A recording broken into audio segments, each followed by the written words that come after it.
Сәлем достар, мен сіздерге шу десертінің рецептін ұсынамын.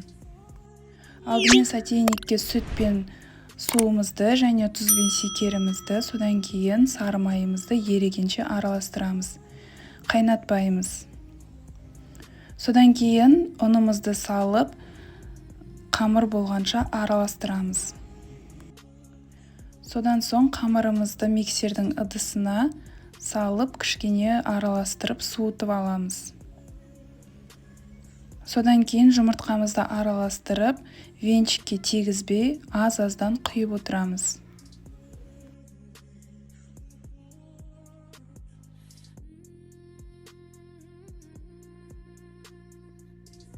Дайын болған қамырымызды кондитерский мешокқа салып, 1 сағатқа холодильникке қоямыз.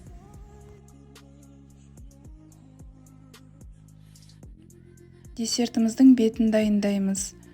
Сары майымызға шекерімізді салып араластырып, оған ұнымызды салып, қамыр болғанша илейміз.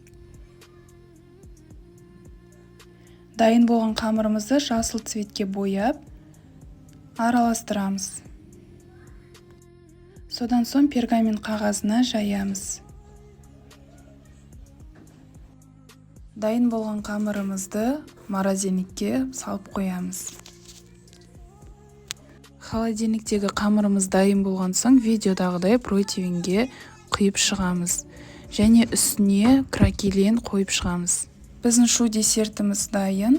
180 градуста 25 минут пісіріп аламыз. Кремін дайындаймыз. Алдымен творожный сырға сахарный пудра немесе сахарымызды салып араластырамыз. Оған сливкимізді құйып, қою крем болғанша араластырамыз. Дайын болған кремді кондитерский мешокқа салып, әдемілеп құйып шығамыз. Десертіміздің бетін кесуді ұмытпаңыздар. Осымен шу десертіміз дайын, міндетті түрде жасап көріңіздер, ас болсын.